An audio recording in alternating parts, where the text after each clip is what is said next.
Hello dear student, myself Rajat Jain, maths faculty at competition. देखो बच्चों, आज अपन डिस्कस करने जा रहे हैं केबीपीए ऐसे का जो पेपर हुआ था। बेसिकली होना तो 2021 में था, लेकिन वो कोविड की वजह से शिफ्ट होते होते 2022 में हुआ। ठीक है, एक एक करके क्वेश्चन डिस्कस करते हैं। देखो यार, पहला क्वेश्चन अपने पास में लिखा हुआ है कि एक ABC स्केलेन ट्रायंगल है with in centre I and circum centre O। ठीक है, और ये चारों के चारों पॉइंट इन्होंने कॉन्साइक्लिक दे रखे हैं, तो B और C एंगल का सम हमें बताना है। क्लियर है? तो पहली चीज़ तो आप ये समझो कि ये चारों पॉइंट कॉन्साइक्लिक है। ठीक है, तो कुछ इस तरीके से मान लो है, सपोज कि B ये आ गया, C ये आ गया, है ना, और चलो O हमने इधर ले लिया एंड I चलो हमने इधर ले लिया। ठीक है, ऐसे कुछ बन रहा है। पहली चीज़ तो ये होगी। दूसरी बात, अगर हम कोई ऐसे ट्रायंगल बनाएं और उसमें हम बातें करें कि A ये है, B ये है और C ये है, ठीक है, तो यहाँ पे अगर इन सेंटर ये हमारे पास दे रखा है और हम ज़रा इसको इससे ज्वाइन करके, है ना, कुछ बातें निकालना चाहें तो हम निकाल सकते हैं क्या? बिल्कुल। मतलब कहने का मेरा मकसद ये है कि जैसे कॉन्साइक्लिक के पॉइंट भी तो हमने बना के दिखाते हो, मैथमेटिकली मैं ऐसा क्या करूँ कि ये सच में कॉन्साइक्लिक हो जाए, है ना। तो जो भी मेरे मन में आएगा, है ना, मैं वो करूँगा जिससे कि चीज़ें अपने लिए थोड़ी सी आसान हो पाए। ठीक है, ये आई है, इसका भी इन्वॉल्वमेंट लेना ही है ना, इन दो वर्टेक्स के साथ में। ठीक है, अच्छा एक बात आपको पता है कि भैया जब मैं इसको इन सेंटर से और इसको इन सेंटर से ज्वाइन करूँगा तो ये एंगल बाई सेक्टर ही होता है। बेसिकली इन सेंटर बनता कैसे है? एंगल बाई इंटरनल एंगल के बाइसेक्टर का पॉइंट ऑफ इंटरसेक्शन। तो बेसिकली ये एंगल बाइसेक्टर रहा होगा, है ना। तो ये कितना हो गया? B/2 एंगल हुआ होगा। ये कितना हुआ? C/2 एंगल हुआ होगा। ठीक है, और ये भी तो एक ट्रायंगल ही है, तो हर मतलब अंदर के जितने भी एंगल हैं उनका सम पाई होना चाहिए। लेट से कि ये थीटा एंगल है, तो this plus this plus this is equal to pi. तो थीटा की वैल्यू कितनी आ जाएगी? थीटा की वैल्यू आ जाएगी हमारे पास पाई माइनस B+C/2। समझ में आया? एंड क्योंकि ABC जो है वो ट्रायंगल के एंगल है, तो उनका सम जो है वो भी पाई होगा। A+B+C is equal to pi. तो B+C की जगह मैं क्या लिख सकता हूँ? Pi minus A। तो ये आ जाएगा पाई माइनस A/2। तो कुल मिला के ये हो जाएगा कितना? पाई/2 प्लस A/2। तो कहने का मतलब क्या हुआ कि मैं अगर B और C और I को ज्वाइन करता हूँ तो ये जो I पे एंगल बन रहा है वो बेसिकली पाई/2 है। ये चीज़ मैंने यहाँ से प्राप्त कर ली। तो मैं एक काम करता हूँ ना कि इसको मैंने इससे ज्वाइन कर दिया। ठीक है, तो मुझे ये पता चल गया कि ये एंगल कितना आएगा? पाई/2 प्लस A/2, राइट। पाई/2 प्लस A/2। अच्छा, अब जैसे मैंने बोला ना कि कॉन्साइक्लिक की हम मैथमेटिकली क्या चीज़ यूज़ करें, तो देखो यार, ये जो कॉर्ड है वो बेसिकली एक तो ये एंगल बना दी और एक ये एंगल बना देगी। देखो अभी ध्यान से, एक ये एंगल बनाएगी, ठीक है ना, एक तो ये एंगल बनाई और एक ये एंगल बनाएगी, और ये दोनों के दोनों एंगल इक्वल होंगे। बट हमने ये एंगल तो निकाल दिया एक ही फॉर्मेट में, बट किसी तरीके से हम इस एंगल को भी निकाल दे तो काम हो जाएगा, है ना। हमने एक चीज़ और पढ़ रखी है कि ये सब बचपन की प्रॉपर्टीज़ है, जैसे कि A है, B है और ये C है, और मान लो कि ये सर्कम सेंटर है। ठीक है, सर्कम सेंटर बेसिकली इस ट्रायंगल को सर्कमस्क्राइब करने वाले सर्कल का सेंटर होता है, ये बात सबको पता है। अगर ये एंगल A बन रहा है ना, और मैंने इसको इससे ज्वाइन किया, ठीक है ना, O को ये वाले वर्टेक्स से ज्वाइन किया करने के बाद अगर ये एंगल A है तो ये एंगल अपना 2A होता है। याद है ना, पेरी पे अगर A एंगल है तो सेंटर पे 2A एंगल सबटेंड करता है। तो बेसिकली B, C और O को ज्वाइन करने वाला जो एंगल आएगा वो भी 2A हो जाएगा, है ना। अब मैं अब ये बात मैथमेटिकली लिखूंगा कि यार ये कॉर्ड है, तो ये एंगल जो बन रहा है और ये एंगल बनना दोनों इक्वल होने चाहिए। ठीक है, और ये तभी हो सकता था जब ये कॉर्ड बने, और ये कॉर्ड तो सर्कल पे बनेगी नहीं मेरे भाई। तो बस हो गया ना ये पॉइंट कॉन्साइक्लिक। तो 2A इज इक्वल टू कितना हो जाएगा? पाई/2 प्लस A/2, है ना। तो यहाँ से अपने पास आएगा कितना? 3A/2। This is equal to पाई/2। 2 उड़ा दिया, A कितना आ गया? पाई/3। ठीक है, A पाई/3 आ गया तो उठा के यहाँ पे रख दो, है ना। तो B+C चाहिए था 60, 120 में से गया था, सॉरी 180 में से 60 गया, 120 आ जाएगा। C आंसर इसका बनेगा।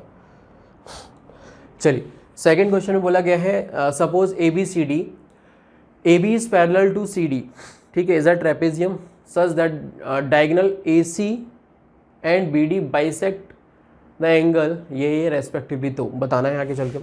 देखो यार, पहली चीज़ तो ये कि एक ट्रेपेजियम बनाने की बोल रहा है जिसमें AB सी डी, है ना, ए बी सी डी के पैरेलल हो गया, ठीक है, एंड ए सी और बी डी, ठीक है, तो इनको भी मैंने यहाँ पे ज्वाइन करा दिया, क्लियर है, ए सी ये हो गया एंड बी डी मेरा ये हो गया, सही है। अच्छा, आगे इन्होंने बोला कि bisect the angle D A B, अच्छा इस एंगल को ए सी ने बाइसेक्ट किया, तो ये अगर मैं बोलता हूँ अल्फ़ा, तो ये भी अल्फ़ा एंगल हो गया बेसिकली, ठीक है। आगे इन्होंने बोला है सी बी ए, इसको बाइसेक्ट किया, तो अगर ये एंगल बीटा है तो ये भी एंगल मेरा कितना हो जाएगा, बीटा बन जाएगा, सही है। तो आगे इन्होंने पूछा then no two side of a trapezium are equal, exactly two side of the trapezium are equal वगैरह वगैरह। तो थोड़ी सी हमें ना ज्योमेट्री पे ही चीज़ें लेके जानी पड़ेगी। अच्छा, तो देखो यार, जैसे कि अगर ये एंगल, ये दोनों तो पैरेलल हैं और ये एंगल अल्फ़ा है, तो हम ये बोल सकते हैं कि ये भी एंगल अल्फ़ा होगा, क्लियर है। ये एंगल अगर बीटा है तो हम बोल सकते हैं कि ये एंगल भी बीटा ही होगा, सही है। तो इस तरीके से बनेगा, एक मिनट, ठीक है, लॉक कर दूँ। देखो भाई यहाँ पे तो अपने पास ये एंगल अल्फ़ा, ये एंगल अल्फ़ा, ये बीटा बीटा, इतनी चीज़ हमने कर ली। अच्छा, उसके बाद में एक चीज़ और क्या कर सकते हैं अपन, जैसे मैं अगर इस ट्रायंगल की बात करूं, है ना, ट्रायंगल ए डी सी, तो ये एंगल और ये एंगल अल्फ़ा है, तो ऑब्वियस सी बात है कि इसके सामने वाला अगर ये साइड है, ठीक है, डी सी, तो ये भी इसके साइड अपोजिट है, तो बेसिकली ये दोनों साइड बराबर हो जाएंगी, है ना। तो हमने क्या बोला, D C is equal to A D बना, ठीक है, इस ट्रायंगल की हेल्प से। नाउ सेम कहानी हम इसमें भी कर सकते हैं, ये अल्फ़ा कहाँ गया, सेम कहानी हम इस वाले ट्रायंगल में भी कर सकते हैं, in triangle D B C, है ना। ट्रायंगल डी बी सी में देखोगे तो ये भी बीटा, ये भी बीटा, तो ये वाली साइड इसके बराबर हो जाएगी, बात समझ में आ गई। तो कहने का मतलब ये तीनों ही बराबर हो जाएंगे ना, D C is equal to B C. तो अल्टीमेटली इन दोनों से ये निष्कर्ष निकला कि D C is equal to A D is equal to B C. तो ये तीन साइड हमारी इक्वल आ गई, ठीक है। तो exactly three side of the trapezium are equal, C option correct हो जाएगा। देखिए भाई, इसमें बोला गया है कि हमारे पास एक ए बी सी एक ट्रायंगल है जिसमें D E are the point on the side A B and A C. तो हमने कोई ट्रायंगल बना लिया, है ना। तो हमने एक कोई ट्रायंगल बनाया, लेट से कुछ इस तरीके से कोई ट्रायंगल बना दिया। ये हमारा हो गया ए, और ये हमारा हो गया बी, और ये हमारा हो गया सी, राइट। अब देखो इन्होंने बोला है D E are the point on the side A B, तो डी ई मतलब ए बी पे पॉइंट हमने डी पॉइंट चलो यहाँ ले लिया, और वो इस तरीके से कि A D is to A B, है ना, ये है। तो बेसिकली हम ऐसा बोल सकते हैं, मतलब इनका रेशियो बोल रहा है। तो ए डी हमने मान लिया सपोज करो 3x है, तो हमारे पास ए बी जो है वो कितना है 5x, इस तरीके से, ठीक है।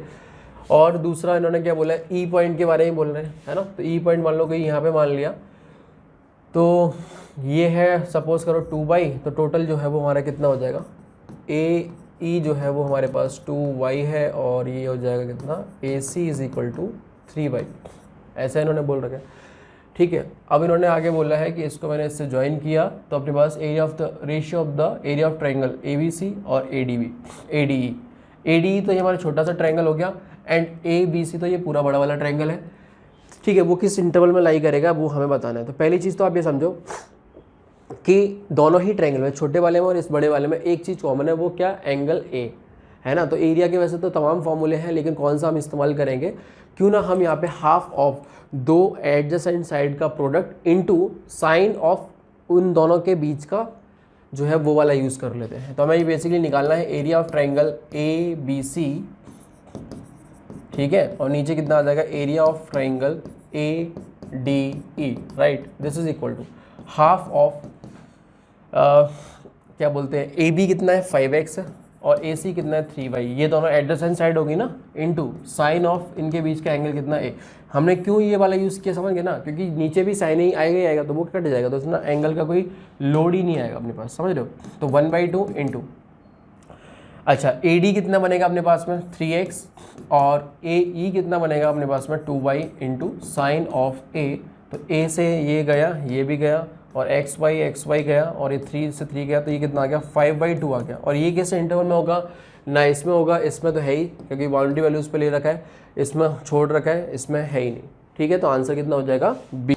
देखिए भाई, इस क्वेश्चन में बोला गया है कि हमारे पास A B C D convex quadrilateral in which A C is equal to B D, ठीक है। तो ए सी और बी डी मतलब वो दो डायगोनल हो जाएंगे और उनकी लेंथ बराबर दे रखी है और ए बी सी डी के बराबर बोला गया है, ठीक है, ए बी सी डी बराबर बोला गया है एंड ये सब है। चलो एक बार बनाते हैं फिर ही समझ में आएगा, है ना। तो देखो कुछ ऐसा बना लेते हैं,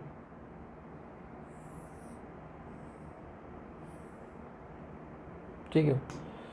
तो ये हो गया हमारा ए, ये हो गया हमारा बी, ये हो गया हमारा सी, ये हो गया हमारा डी, है ना। ए सी और बी डी, तो ए सी हमारा ये आ जाएगा, ठीक है भाई।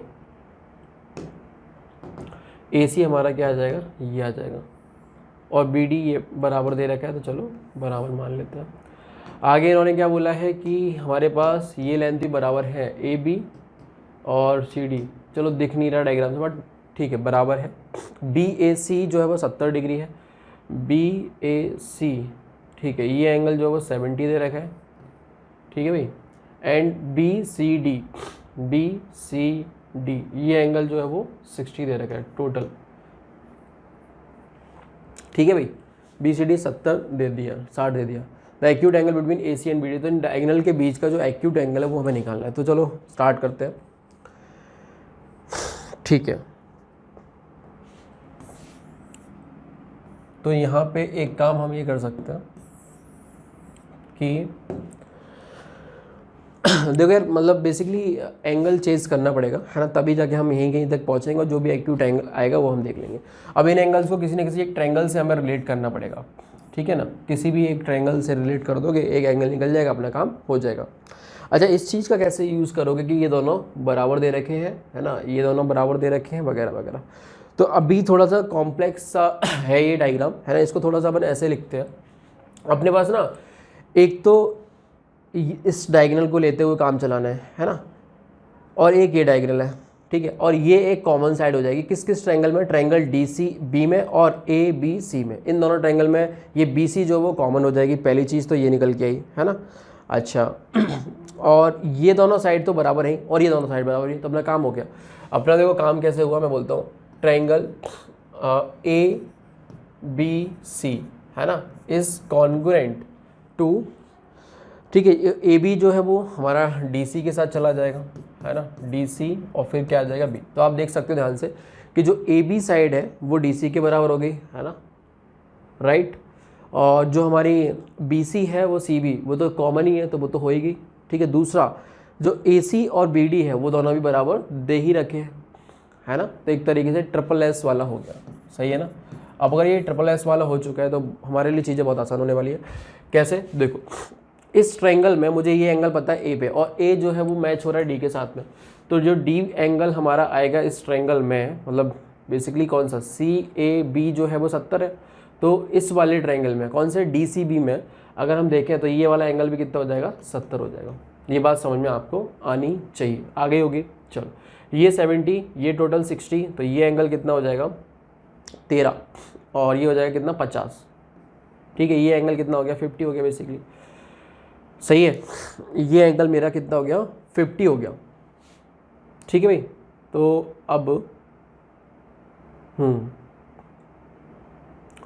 अब इस वाले ट्रायंगल में आ जाओ एक बार के लिए। अभी तक हम इस वाले ट्रायंगल में ये टोटल 60 था, ये 70 हो गया था, और ये 70 हुआ भी कैसे था, है ना, क्योंकि ये एंगल वाला हमने मैच करा दिया था। दूसरा इस वाले ट्रायंगल में ये सी वाला जो एंगल है वो हमारा 60 है ना। तो सी जो है वो मैच हो रहा है किसके साथ में, यहाँ पे बी के साथ में। तो ये वाला जो एंगल है वो भी कितना हो जाएगा 60 टोटल बी के साथ में। तो ये वाला एंगल हो गया 10, ठीक है। ये 70 80, तो ये कितना हो गया 100, सही है। और ये 100 है तो ये कितना हो जाएगा 80। तो देखो यार इनके बीच में दो एंगल आ गए, एक 100 आ गया, एक 80 आ गया। तो एक्यूट चाहिए, तो वो आंसर कितना हो जाएगा सी। देखे यार, बोला गया है इंटीजर 1 2 3 से लेके ये एन तक है, एन की value greater than equal to 3 है, written on black board. N integer के जो कि 1 से लेके एन के बीच में है is erased then the average of the remaining number is 16, है ना। सॉरी, तो हमें n प्लस के बताना है। मतलब इस तरीके का क्वेश्चन ना IIT JEE एडवांस में भी पूछा जा चुका है, सीक्वेंस एंड सीरीज की सीट में आपको मिल सकता है। मतलब वो थोड़े इससे एक लेवल ऊपर था, वहाँ पे 2 नंबर हटाए थे इन्होंने, है ना, 2 कंसेक्यूटिव हटाए थे, बट इन्होंने अभी एक ही रिमूव किया। तो देखो यार हमारे पास में जैसे कि 1 + 2 + 3, है ना, मतलब एवरेज की बात हो रही है ना, तो अब तक जैसे n जब थे, है ना, तो उनका एवरेज कैसे निकालोगे, सभी का sum divide by total number of term.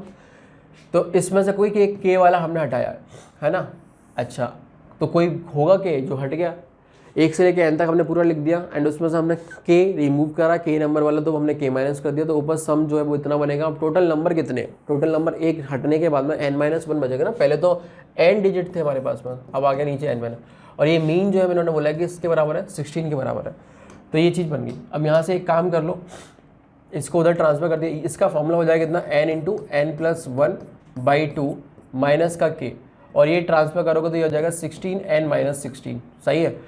तो k को एक तरफ रख लो, बाकी n के फॉर्मेट को हम दूसरी तरफ ले आते हैं, तो हमारे पास में कितना हो जाएगा, n² + n माइनस का 2k, ठीक है, 2k इधर लेके आ गए, और 2 से मल्टीप्लाई करने के बाद इधर घटा दिया, 32n + का 32, ये बनेगा। तो यहाँ से हमारे पास k आ गया कितना, हाफ ऑफ n² माइनस का 31n + 32, कुछ इस तरीके से ये बन गया। बात समझ में आ गई, ये हमारे क्या है, 2k है, मतलब k = हाफ ऑफ दिस है, ठीक है। अब सुनो, k की जो वैल्यू है 1 से k के बीच में ही है ना, तो हमने ये लिख दिया कितना, 1/2 × n² माइनस का 31n + 32। सिंपल इनइक्वालिटी सॉल्व करना है और कुछ नहीं, this is less than 1 and this is greater then 1, ठीक है। तो यहाँ से हमारे पास ये चीज़ निकल गई, 2 से मल्टीप्लाई कर दिया तो 2 is less than n² minus 31n plus का 32 इज़ लेस देन 2n। मतलब सिंपल सी कैलकुलेशन है, इस वाली इनइक्वालिटी को सॉल्व करोगे तो आएगा n² माइनस 31n प्लस का 30, this is greater than equal to 0।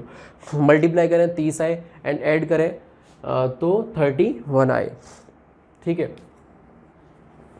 दूसरा इधर से देख लो, तो n² माइनस का 31 तो है ही, और इधर ये आएगा तो माइनस का 33n प्लस का 32 इज लेस देन 0, ये बनेगा, ठीक है भाई। तो ये आ जाएगा n-30 into n-1, this is greater then 0। तो यहाँ से n की जो वैल्यू बनेगी दैट इज -∞ से 1 ओपन यूनियन 30 से इन्फिनिटी। और अभी मैं ये सब चीज़ों को ध्यान में रखा कि n तुम्हारा भाई नेचुरल नंबर ही हो सकता है वगैरह वगैरह, ऑटोमेटिकली वो जब इंटरसेक्शन लेंगे तो एक कोई ना कोई वैल्यू निकल के आ ही जाएगी। इसका कितना बनेगा, n-32 into n-1, this is less than 0। तो यहाँ से n कितना आ जाएगा, 1 से लेके 32 के बीच में। इन दोनों का जब आप इंटरसेक्शन करोगे, ठीक है ना, इन दोनों का जब आप इंटरसेक्शन करोगे तो देखो यार, ये हो गया 1, ये कहीं आ गया 30, ये कहीं आ गया 32, तो ये बोलता है कि 1 से लेके 32 के बीच में। और ये पहली वाली जो इनइक्वालिटी का आंसर आया था वो बोलता है कि इस तरफ निकल जाओ और इस तरफ निकल जाओ, तो आपको समझ सकते हो कॉमन पोर्शन ये आएगा। तो n की जो वैल्यू आई दैट इज़ 30 से 32 के बीच में, और एक ही इंटीजर बनता है जो कि 31 है।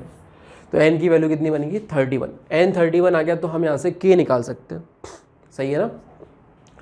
k निकालने के लिए हमने वापस से यहाँ पे रख दिया, तो 1/2 इंटू 31 का स्क्वायर माइनस 31 का, ये तो 0 गया, यहाँ आ गया 32, तो ये कितना आ गया 16।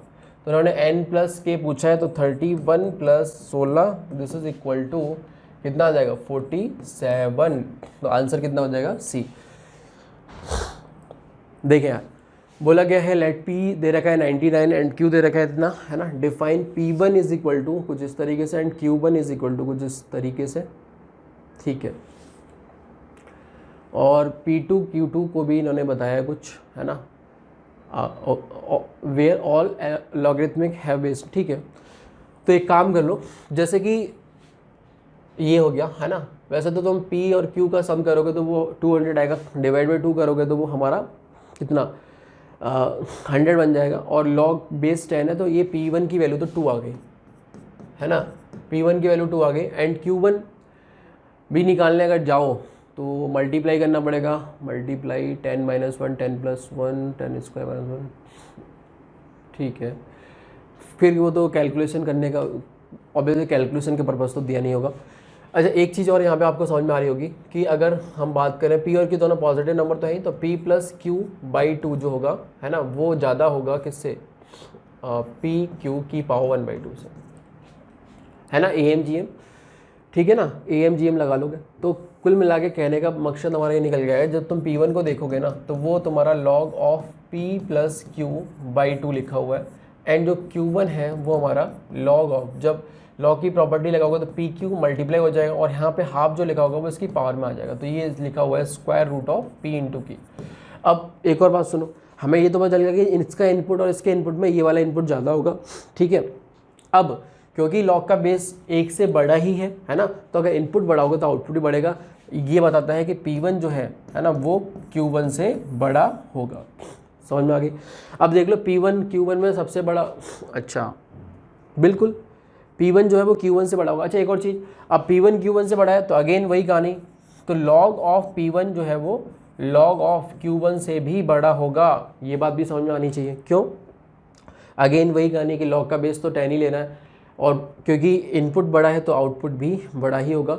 अच्छा तो log P1 जिस वाले ऑप्शन में बड़ा है log Q1 से, है ना, वो तो हमें रखने हैं, तो ये दोनों यहाँ पड़े हुए हैं, तो ये वाला तो सीधे सीधे गया क्योंकि इन्होंने ये वाली चीज़ पहले लिख रखी है और ये बाद में लिख रखी है। ऐसे ही ये वाला भी गया। अब बचे कौन, ए और बी ऑप्शन, ठीक है ना। उसमें हम ये भी देख लेते हैं कि P2 Q2 में कौन बड़ा है ना, P2 Q2 में कौन बड़ा है। तो देखो यार ऐसे देख सकते हो, P2 Q2 है क्या, है ना, P2 जो है वो हमारा log P1 plus Q1 by 2 है, एंड जो Q2 है, अच्छा ये तो फिर मतलब एक तरीके से ऐसे घुमा रहे हैं ये तो, है ना, पहले PQ के लिए जो चीज़ इन्होंने कराई है ना, वो अब इन्होंने इसके लिए करा दी। तो अगेन एक बात तो समझ ही गए होगे कि P1 Q1 भी पॉजिटिव नंबर ही है। अच्छा P1 Q1 पॉजिटिव क्यों भाई, पॉजिटिव इसलिए क्योंकि log का बेस और इनपुट जो है दोनों के दोनों 1 के सेम साइड में है, ठीक है ना। तो P1 Q1 पॉजिटिव होगा तो अगेन वो AM GM वाला कॉन्सेप्ट लगाओगे, तो ये वाला AM और ये GM, तो ये वाला इनपुट फिर इससे बड़ा होगा, है ना। log का बेस अगेन वही है, तो हमारे पास यहाँ पे क्लियर कट निकल के आता है कि P2 जो है वो Q2 से भी बड़ा होगा। अब देख लो P2 Q2 से बड़ा जो कि इसमें दे रखा है और यहाँ पे इनकी बात भी चल रही है, तो ए आंसर अपना बन जाएगा। देखिए भाई लिखा हुआ है let a be the largest real root and b be the smallest real root of this polynomial equation, है ना। बेसिकली ये छला हुआ है, अगर आप थोड़ा सा बाइनोमियल ध्यान से देखा होगा, है ना, तो आपको समझ में आ जाएगा कि ये क्या लिखा हुआ है। ये बेसिकली x माइनस 1 की होल पावर 6 इक्वल टू 0 लिखा हुआ है, ठीक है। बहुत सारी बात, अगर मान लो हमने बाइनोमियल नहीं पढ़ा हुआ है तो हम ऑफकोर्स जब भी इस तरह की चीज़ आती है तो हम क्या करेंगे, है ना, हिट एंड ट्रायल लगाते हैं। और क्योंकि ऑल्टरनेट साइन है प्लस माइनस का, तो पॉजिटिव रूट डालना ट्राई करेंगे और x इक्वल टू 1 ट्राई करोगे। 1 ट्राई करते ही आपके पास पता चल जाएगा यार ये तो 0 बराबर 0 आ गया, इसका मतलब x माइनस 1 एक फैक्टर होगा। अगेन जो 5 डिग्री का बनेगा उसको जब आप निकालोगे उसमें भी x इक्वल टू 1 होता चला जाएगा। एक तो ये हो गया, है ना, अगर हमने बाइनोमियल नहीं पढ़ रखा, और पढ़ रखा है तो साफ साफ हमें दिख जाता है कि ये क्या है, ये क्या है, ये क्या है, वगैरह वगैरह। तो ये लिखा हुआ है, ये जो 1 है वो हमारे पास 6c0 लिखा हुआ है x की पावर 6, और ये लिखा हुआ है 6c1 x की पावर 5, है ना। 15 जो है वो लिखा हुआ है 6c2 x की पावर 4, ऐसे ही ये लिखा हुआ है 6c3 x की पावर 3, और ये लिखा हुआ है हमारे पास 6c4, क्योंकि हमें पता है NCR is equal to NC n minus R होता है, 6c2 is equal to 6c4 ही होगा, है ना। तो 15 वैल्यू इसकी भी आती है, तो ये हो गया x square, again 6c1 x की पावर 1, और ये हमारा 6c6 इज इक्वल टू 0, और ये होता है x माइनस 1 की होल पावर 6 का एक्सपेंशन। तो ये वाला बनेगा। आगे बात सुन, तो यहाँ से 6 रूट आएंगे और सारे के सारे बराबर होंगे, जो कि 1 1 1 1 1 होंगे। अब ये घुमा रहे कि स्मॉलेस्ट ये है, सब कुछ 1 ही है ना, तो a is equal to b, दोनों के दोनों क्या वैल्यू क्या होगी, 1 ही होगी। अब इनसे हमें ये पूछा है, तो 1 का स्क्वायर 1, और ये भी कितना आ जाएगा 3, तो आंसर हो जाएगा 2/3, तो b आंसर बनेगा। क्लियर है। हेलो मेरे लाडलो, मैं आपका अपना रोहित कुमार सोनी। अगले वाले क्वेश्चंस पे चलते हैं। अगले वाले क्वेश्चंस में क्या लिखा है, the number of ordered pair a, b, मतलब a, b के डिफरेंट कितने टाइप की वैल्यूज मिल सकती है अपन को ऑफ इंटीजर्स, इंटीजर टाइप की होनी चाहिए। एक कंडीशन दे रखा है कि a और b जो है ना 1 और 2021 के बराबर के बीच में रहेंगे। मतलब पहला कंडीशन तो है कि ए और बी है ना वो 1 के बराबर भी हो सकता है और उससे बड़े रहेंगे, लेस देन और इक्वल टू किससे है 2021। इतना अपने कंडीशन पता लगा। एंड द इक्वेशन, दो इक्वेशन दे रखा है, कौन कौन सा दो इक्वेशन है, एक तो एक्स स्क्वेयर माइनस का a x plus b is equal to 0 और दूसरा इक्वेशन दिया हुआ है एक्स क्यूब माइनस में ए एक्स स्क्वेयर और प्लस का बी एक्स और plus a minus B is equal to 0। ये दो इक्वेशन दी है, एक क्वाड्रेटिक दिया है, एक क्यूबिक दिया हुआ है और बोला हुआ है have a common real root. यहां पे ये वर्ड है ना, ये रियल रूट, इस पे भी बात मानेंगे, कॉमन रूट्स है इनके बीच में। तो यार पहले तो ना, क्योंकि ये एक क्वाड्रेटिक है, ये क्यूबिक है, अपन एक रूट कॉमन मान के चल सकते हैं स्टार्टिंग में, है ना। तो मैंने बोल दिया कि let common root is alpha. Alpha इनका कॉमन रूट है। अब अल्फा कॉमन रूट है तो अल्फा इन दोनों को सेटिस्फाई करेगा, दोनों को सेटिस्फाई करवा देते हैं। तो क्या क्या बन के आया, इसमें अल्फा पुट करेंगे तो आएगा अल्फा स्क्वायर माइनस का a alpha plus b is equal to 0। ये फर्स्ट इक्वेशन। दूसरा, इसमें अगर अल्फा पुट किया तो अल्फा की पावर 3 माइनस में ए अल्फा स्क्वायर प्लस में b alpha plus a minus B is equal to 0। ये सेकंड इक्वेशन। दोनों को, अच्छा सुनो बेटा, क्वाड्रेटिक इक्वेशन में कॉमन रूट की जब कंडीशन आती है तो अपन ये पहले कॉमन रूट कंडीशन लगा देते हैं, उसके बाद नॉर्मल जो मैथमेटिकल कैलकुलेशन करते हैं वैसे सिंप्लीफाई करना होता है अपन को। इन दोनों में देखो यार, क्या आपको सिमेट्री नजर आ रही है। अगर मैं इस इक्वेशन को अल्फा से मल्टीप्लाई कर दूं, ये पूरा का पूरा एक जैसा बन जाएगा। इसको अल्फा से मल्टीप्लाई करो, क्या बनेगा, a alpha cube minus a alpha square plus b alpha is equal to 0। ये थर्ड इक्वेशन, नया इक्वेशन बन के आ गया। बहुत ईजी है निकालना, दोनों को माइनस कर दो। क्या कर दूं मैं, second equation minus third equation. जैसे ही माइनस किया ये पूरा का पूरा हट जाएगा। इतना तक सेम है ना, इतना तक सेम है, ये हट गया, क्या बचा, a minus B is equal to 0। इसका मतलब a इक्वल टू बी आ गया। इसका मतलब क्या आ गया, a इक्वल टू बी आ गया। a और b आपके पास बराबर रहेंगे। यहां तक मेरे को लगता है सब बच्चों ने कर लिया होगा, है ना। अब a इक्वल टू बी के लिए तो आपके पास क्या क्या हो सकता है, 1,1 हो सकता है, 2,2 हो सकता है, 3,3 हो सकते हैं। ऐसे कहां तक हो सकते हैं, ऐसे हो सकते हैं 2021 से लेके 2021 तक। तो नॉर्मली अगर काउंट करें तो कितने आ जाएंगे, 21 टोटल आ जाएंगे। लेकिन अगर किसी बच्चे ने ये कर दिया ना, किसी बच्चे ने तो किया होगा, ऐसा ऑप्शन में भी दिया हुआ है ना, पक्का वो यहां पे गड़बड़ की होगी।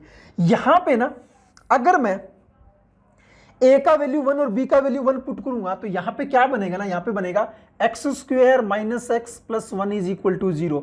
इसका d चेक करो, d क्या आएगा ना, नेगेटिव आएगा। इसका d क्या आएगा, नेगेटिव है। और यहां पे लिखा हुआ है कॉमन रियल रूट, रियल तो नहीं हुआ भैया।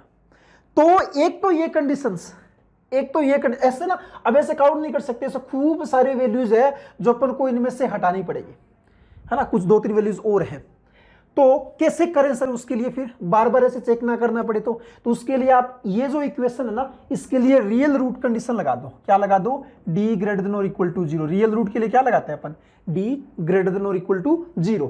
जैसे ही मैंने d ग्रेटर देन और इक्वल टू 0 लगाया तो क्या मिला, यहां से मिल जाएगा a square b square minus 4ac 4b greater than और इक्वल टू 0। अपन को पता है a और b बराबर है, तो यहां पुट कर दो a square minus 4a greater than और equal to 0, a into a minus 4 greater than और इक्वल टू 0। तो a बिलोंग्स टू होगा माइनस इन्फिनिटी से 0 यूनियन 4 से infinity.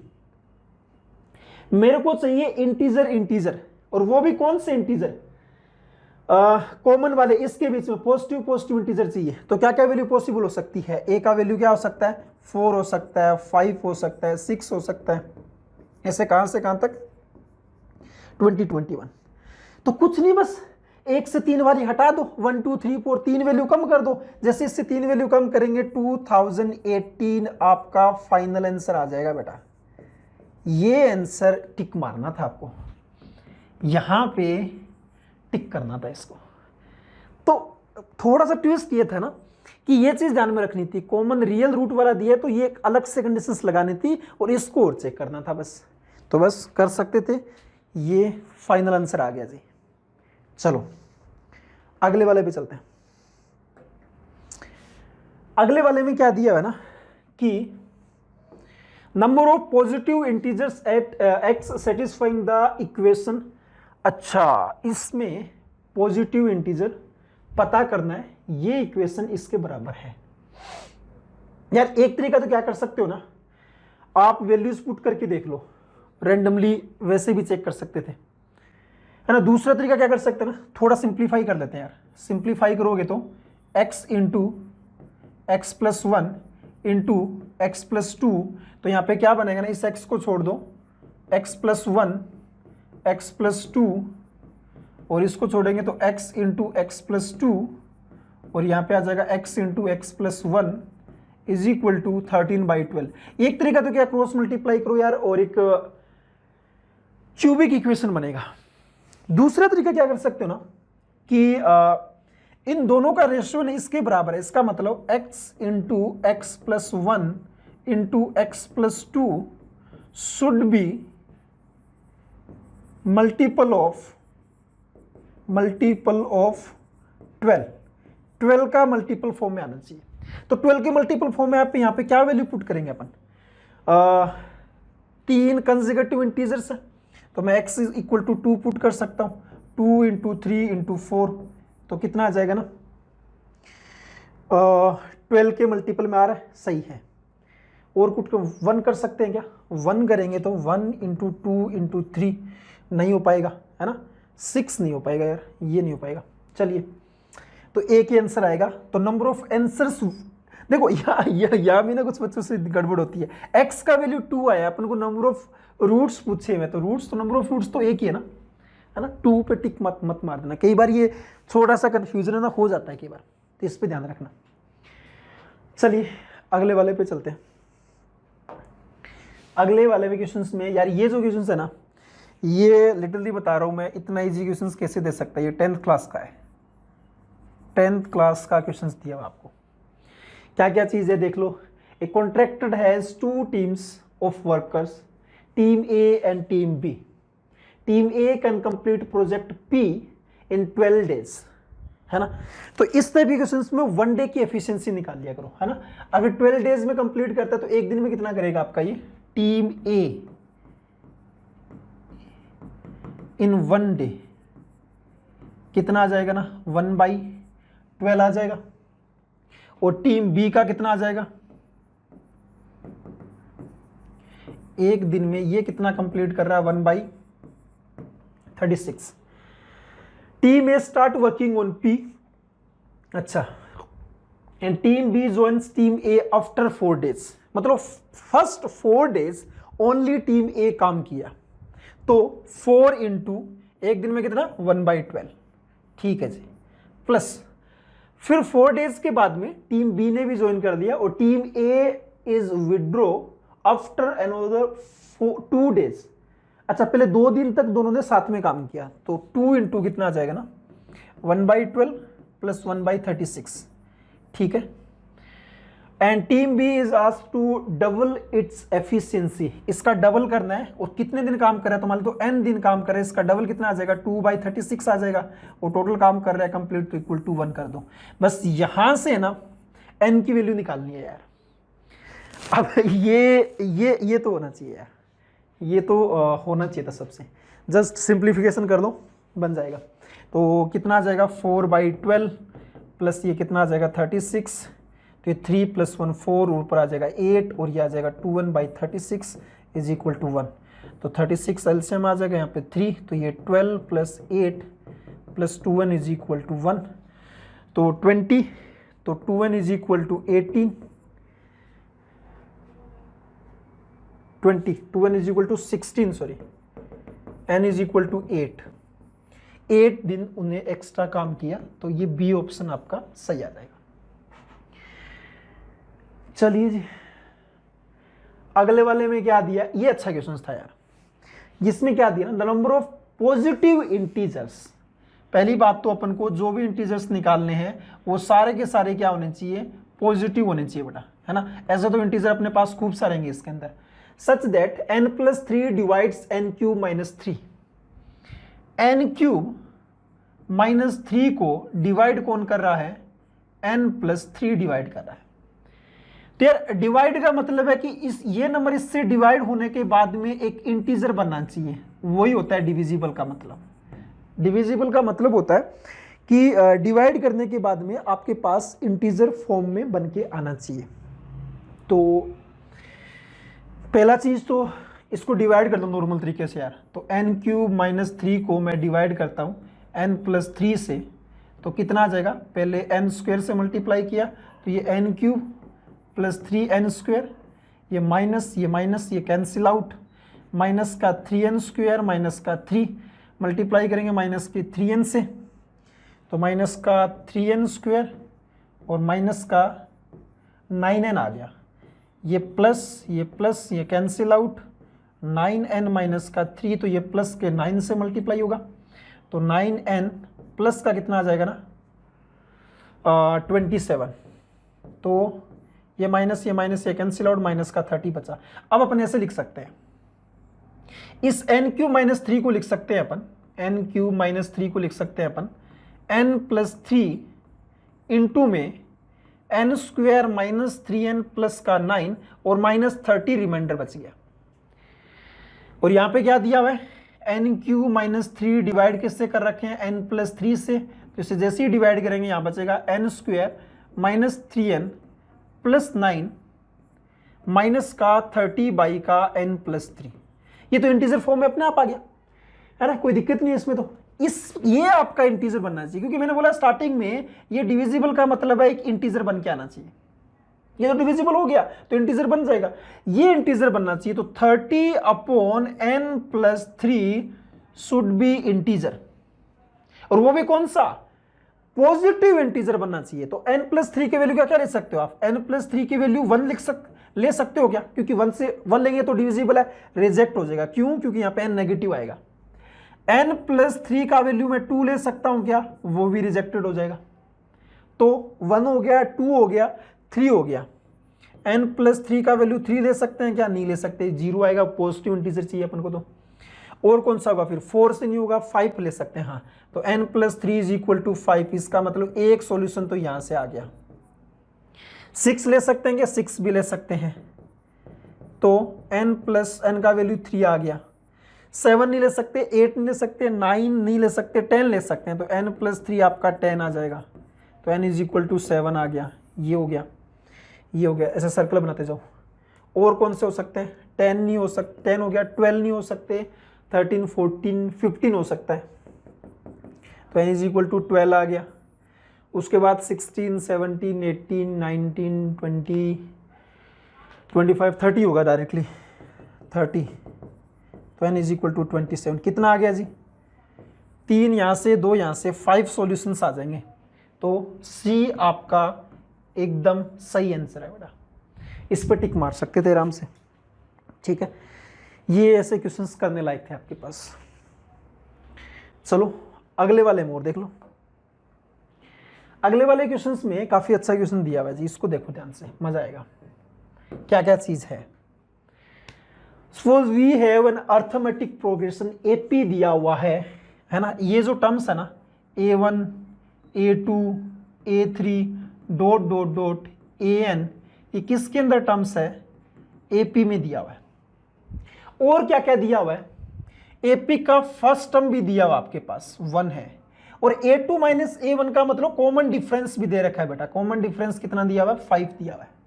The median of the finite sequence this, पहले पता लगाएंगे ये K का वैल्यू कितना है, पहले पता लगाएंगे K का वैल्यू कितना है। और K का एक वेरिएबल निकालने के लिए 2 इक्वेशन चाहिए, दे रखा है बेटा। एक तो क्या दिया हुआ है, AK दिया हुआ है। अच्छा मैं ये करता हूं ना, पहले AN निकाल लेता हूं, बाकी सारा झंझट ही खत्म हो जाएगा। AN का मतलब क्या होगा, A1 + n-1 इंटू में D, यही तो होता है। तो AN कितना आ जाएगा आपके पास में, 1 + n-1 इंटू में D मतलब 5। तो AN कितना आ गया आपके पास में, 5n - 4 आ गया। वैसे डायरेक्टली भी लिख सकते थे, ये 5 का मल्टीपल है d, तो 5n और 1 पुट करते तो 1 आता, तो -4 करना पड़ता, वो आपके ऊपर है। ये आ गया an। मेरे को क्या निकालना है, ak पता करना है, तो ak कितना आ जाएगा 5k - 4 आ गया, और ये क्या है लेस देन और इक्वल टू 20 21 है, तो क्या आ जाएगा 5k इज लेस देन और इक्वल टू 20 25, तो k इज लेस देन 1000, नहीं 1000 क्या आएगा 4005 आ जाएगा, इक्वल टू भी है ना, लेस देन और इक्वल टू 405। दूसरा दिया हुआ है ak+1 है बेटा, ak नहीं है, ak अगर अपने पास में ये है तो ak+1 क्या हो जाएगा, आप k की जगह k+1 पुट कर दो बस, -4, तो ये 5k + 5 - 4, तो ये 5k + 1 आएगा। तो आपको क्या दिया हुआ है, ak+1 इज ग्रेटर देन 20 21 दिया हुआ है, तो 5k + 1 इज ग्रेटर देन 20 21, तो 5k इज ग्रेटर देन 20 20 आ जाएगा, तो k इज ग्रेटर देन कितना आ जाएगा 400, कितना आ जाएगा 5 आ जाएगा, यही आएगा ना, 405 से बड़ा होना चाहिए, लेस देन और इक्वल टू 405। अच्छा ये तो फिर 405 ही हो गया, k का वैल्यू क्या आ जाएगा ना 405 ही आ गया, क्या आ गया ना 405 आ गया। इसका मतलब आपके पास में ऐसे टर्म्स है a1 a2 a3, ऐसी कितनी टर्म्स है a405, इतनी टर्म्स है अपने पास में, ठीक है। अब इसका क्या निकालना है, मीडियन निकालना है। मीडियन क्या होता है ना बेटा, ऐसे इंक्रीजिंग ऑर्डर में पुट की हुई आपके पास ये टर्म, ठीक है ना, क्योंकि कैसे बोल सकते हैं इंक्रीजिंग ऑर्डर में, कॉमन डिफरेंस आपके पास 5 है, फर्स्ट टर्म 1 है, तो आगे टर्म आपकी बढ़ती जाएगी, इसलिए मैंने बोल दिया ये इंक्रीजिंग ऑर्डर में पुट की हुई है। इंक्रीजिंग ऑर्डर में पुट की हुई है, नंबर ऑफ टर्म्स अगर ओड है तो मीडियन क्या निकालेंगे अपन, मीडियन के लिए क्या करते हैं 405 + 1 करो बाई 2 करो, तो कितना आ जाएगा 203 टर्म आएगा, तो a203 आपका मीडियन है, a203 निकाल लो, फर्स्ट टर्म कितना 1 और ये n-1, तो 202 इंटू में कॉमन डिफरेंस कितना 5, तो 1011 आपका फाइनल आंसर आ जाएगा, जो कि ऑप्शन ए में दिया हुआ है। यार कितना अच्छा क्वेश्चन था, है ना। तो ये भी आई थिंक ऑलमोस्ट ने कर लिया होगा मेरे को जहां तक लगता है। चलो आगे। अच्छा ये वाला क्वेश्चन ना कुछ बच्चे बोल रहे थे सर बड़ा कंफ्यूज कर रहा था मैं। चलो क्यों कंफ्यूज कर रहा था जी, 10 की पावर फिर 10 की पावर फिर 10 का होल पावर क्या लगाएंगे 1/5। थोड़ा सा इसमें स्मार्ट नहीं खेलते ना, मैं इसको इंटू टू करता न्यूमरेटर डिनोमिनेटर, क्योंकि मैं 10 की पावर में खेलना चाह रहा हूं।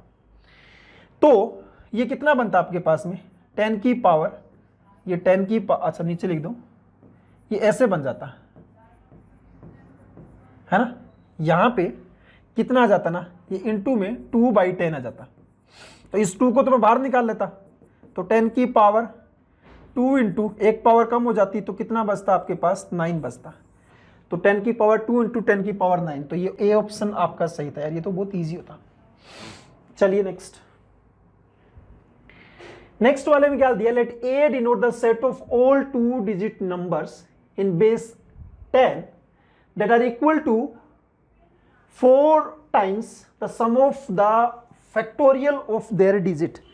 मतलब मल्टीपल है ना, वो किसके बराबर दे रखा है, 2 डिजिट नंबर है ए बी, ठीक है, ये बराबर क्या है 4 टाइम्स इनके फैक्टोरियल का सम। अच्छा सम ऑफ द नंबर इन ए। अच्छा एक बात सुनो यार, कि अपन को बोला 2 डिजिट नंबर, तो 4 2 डिजिट फैक्टोरियल, अपन को ये पता है फैक्टोरियल 5 कितना होता है 120 होता है, तो यार फैक्टोरियल 5 से कम ही रखना पड़ेगा, फैक्टोरियल 5 से कम ही रखना पड़ेगा, तो मतलब फैक्टोरियल 4 तक यूज कर सकते हैं अपन, इसका मतलब और फैक्टोरियल 4 यूज कर सकते हो क्या? फैक्टोरियल 4 कितना होता है? 24। तो ये दोनों को ऐड करो, 24 प्लस 24 इंटू 4, तो ये कितना आ जाएगा? 4 इंटू 48। ये भी 2 डिजिट से बड़ा आ गया, तो फैक्टर 4 भी पुट नहीं कर सकते। इसका मतलब ए और बी जो होगा वो ग्रेटर देन और इक्वल टू 1 होगा, है ना? 0 0 तो क्या करें, है ना? ये तो 1 1 बन ही नहीं पाएगा। और लेस देन किससे आ जाएगा ना? 4 से आ जाएगा। ये आपके पास ये कहानी समझ में आना चाहिए। ये मैं बोलता हूं कि मेन स्टेप है, मतलब क्लियर करता है पूरी चीजें आपके। अब क्या करते हैं, अलग अलग केस बनाते हैं अपन। केस 1, इफ ए को मैं लेता हूं 1, ए को 1 लिया, बी को क्या लेंगे उस पर डिपेंड करेगा। बी को अपन बी को 0 ले सकते हैं क्या? यस, बी को 0 भी ले सकते हैं। ओके, बी के लिए एक स्पेशल केस हो रहा है, बी को 0 भी ले सकते हो आप, है ना? बाकी तो यही रहेगा। हाँ, अब देखो आप, इक्वल टू में 4 इंटू 1 फैक्टोरियल प्लस में बी फैक्टोरियल। यहां पे क्या वैल्यू पुट करें अपन? बी का वैल्यू 0 भी पुट कर सकते हैं, तो 10 का भी बनेगा क्या? 10 into 4 into 1 factorial plus b factorial. B का वैल्यू क्या पुट, 1 पुट करोगे तो नहीं बनेगा, 2 पुट करेंगे तो 2 प्लस 3 नहीं बन पाएगा, तो 1 0 तो पॉसिबल नहीं है। 1 1 अपन पुट नहीं कर सकते, 4 का मल्टीपल नहीं आएगा। 1 2 आ सकता है, 1 2 आएगा 4 इंटू, यहाँ पे मैंने 1 फैक्टोरियल, यहाँ पे मैं क्या पुट करूँ? बी फैक्टोरियल की जगह, बी की जगह मैं 2 पुट कर सकता हूँ ना, तो 2 प्लस 1 3, तो b इज इक्वल टू 2 आ गया। इसका मतलब a का वैल्यू 1, b का वैल्यू 2, तो a b कितना आ जाएगा आपके पास? मल्टीपल नहीं करना पड़ा, इस फॉर्म में लिखना है, 12 आ गया। और आगे हो सकता है क्या? 13 4 का मल्टीपल होता नहीं है ना? तो केस 1 में मेरे पास ये आंसर एक मिल गया, ठीक है। अब मैं केस 2 में बढ़ता हूं, ठीक है। केस 2 में देखो यार, केस 2 में क्या है ना कि आप 2 ले लो इसको और यहां पे चलते हैं, तो यहां पे क्या हो जाएगा? 4 times 2 factorial plus b factorial. अब मैं अलग अलग वैल्यू पुट करूं, 4 का मल्टीपल 2 0 भी हो सकता है, तो 2 0 4 इंटू 2 फैक्टोरियल और 0 फैक्टोरियल, तो 0 फैक्टोरियल 1 और यहाँ पे 2 मल्टीपल नहीं हो पाएगा, नहीं चल पाएगा। 2 1 नहीं हो सकता, 2 2 नहीं हो सकता, तो इसके इसमें तो कुछ होगा नहीं। फिर केस 2 तो आपका यहीं पे खत्म हो गया, क्योंकि अपन वैल्यू यहीं पे बीच में लेंगे, तभी मैंने बोला ये मेन स्टेप है। केस 3 ले लो, केस 3 में ये 3 ले लिया मैंने, यहाँ पे मैंने 0 लिया, 4 का मल्टीपल नहीं है, तो क्या लेंगे फिर? 32 लेना पड़ेगा, तो ये 4 इंटू आपका 32 पॉसिबल है कि पहले देखना पड़ेगा, 3 और ये 4 का multiple 3 factorial plus b factorial. अगर मैं 2 लिखता हूँ, ये कितना आ जाएगा? 6 और 2 8 8 इंटू ये हो जाएगा, तो ये 2 लिखो, बी का वैल्यू भी 2 आ जाएगा, तो ए का वैल्यू 3, तो एक आ गया आपके पास 32 आ गया, एक 12 आ गया, सम पूछा हुआ है तो कितना आ जाएगा? 44 आ जाएगा, जो कि सी ऑप्शन आपको बेटा दिया हुआ है। तो नोट डाउन कर दो, ठीक है। और कोई भी टाइप की दिक्कत हो कमेंट सेक्शन में जरूर बताओ, ठीक है बेटा। हेलो बच्चों, let us look at the solution of KVPY SAK question number 15 to 20। So question number 15 एक सेट्स का क्वेश्चन है, इजी सा। इसमें कुछ कुछ अजम्पशन आपको लेने पड़ेंगे, जैसे कि ऐसा कोई भी स्टूडेंट नहीं है जो किसी भी सब्जेक्ट में एनरोल्ड नहीं है, ठीक है। उसके अलावा आपको क्या क्या गिवन है? So let us try to make a Venn diagram. ये फिजिक्स है, ये केमिस्ट्री है और ये मैथ्स, PCA, और इसके बाहर जो है वो 0 है और टोटल जो है वो 100 स्टूडेंट्स है। इसके बाद क्या बोला गया? 15 students chose only physics but not maths and chemistry. तो यहाँ पे 15 स्टूडेंट आएंगे इस रीजन के अंदर, ठीक है। सिमिलरली ओनली केमिस्ट्री वाले कितने हैं? 3, एंड ओनली मैथ्स वाले कितने बच्चे हैं? 45। सी मैथ्स ज़्यादा लोगों को पसंद होता है। उसके बाद बोला गया है कि of the remaining students it is found that 23 have taken physics and chemistry. Now remember, आपको कंफ्यूज करने के लिए यहाँ पे ऐसा लिखा है कि फिजिक्स एंड केमिस्ट्री, यहाँ पे ओनली नहीं लिखा, मतलब फिजिक्स केमिस्ट्री एंड मैथ्स वाले तीनों वाले भी हो सकते हैं। तो 23 को हम जरा यहाँ पे लिख लेते हैं कि इसमें ये दोनों रीजन आएंगे। हो सकता है खाली फिजिक्स एंड केमिस्ट्री वाले और फिजिक्स केमिस्ट्री मैथ्स वाले भी इसमें आ जाएंगे। Next 20 have taken physics and mathematics. Physics and mathematics वाले कितने हैं? ये हैं टोटल 20। एंड 12 है taken maths and chemistry. Maths and chemistry वाले कितने हैं? 12। ठीक है, अब आपको पता क्या करना है कि number of students who chose all the 3 subjects, इसमें कितने बच्चे आएंगे, इसको मैं मान लेता हूँ x आएंगे। अब अगर मैं आपसे पूछूं कि नंबर ऑफ स्टूडेंट्स टेकिंग 2 और मोर सब्जेक्ट्स, ये आप किस तरह से निकालोगे? इसके 2 तरीके होंगे। एक तो तरीका होगा कि आप P intersection M and M intersection C को ऐड कर दो। पर इस पूरे प्रोसेस में क्या होगा, ये जो तीनों वाला एरिया x है ये 3 बार ऐड हो चुका होगा, पर हमें चाहिए कितनी बार? 1 बार। तो हम 2 बार इसको सब्ट्रैक्ट कर देंगे। और फिर एक और तरीका है इसको निकालने का। एक और तरीका क्या है कि टोटल में से हम एग्जैक्टली 1 या 0 वाले सब्ट्रैक्ट कर दें। अब 0 वाले तो 0 हैं, कोई भी सब्जेक्ट नहीं ले रखा है, ऐसा तो पॉसिबल नहीं है, कोई तो सब्जेक्ट लेना ही पड़ेगा। अगर हम physics only, chemistry only and maths only घटा दें 100 में से, तो भी मेरे पास वही बच्चे आएंगे जो 2 या 2 से ज़्यादा सब्जेक्ट्स ले रहे हैं। तो मैं पहला तरीका लगाता हूँ जो कि होगा number of students taking both P and C plus N C intersection M plus N M intersection P minus 2 times N of P intersection C intersection M, and another way will be 100 minus 15। अभी exactly 1 वाले कौन से हैं? 15 है, 3 है और 45 है। So minus 15 minus 3 minus 45। तो ये क्या बन रहा है? इनकी वैल्यूज मैं पुट करता जाता हूँ। 23 plus 20 plus 12 minus 2 times x is equals to 45 plus 15 हो गया 60, 60 प्लस 3 हो गया 63, और 100 में से 63 सब्ट्रैक्ट किया तो हो गया 37। दैट मीन्स 2x की वैल्यू कितनी आ गई?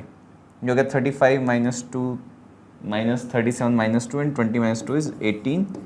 तो यहाँ से x की वैल्यू आ गई 9। यानी कि 9 बच्चे ऐसे हैं जिन्होंने फिजिक्स, केमिस्ट्री और मैथ्स तीनों के तीनों सब्जेक्ट लिए हुए होंगे। ठीक है, एक बार आएगा तो आप बचा हुआ वेन डायग्राम भी कंप्लीट कर सकते हो कि exactly physics and chemistry only and not mathematics वाले कितने बच्चे होंगे, तो वो आप इस क्वांटिटी से कैलकुलेट कर सकते हो।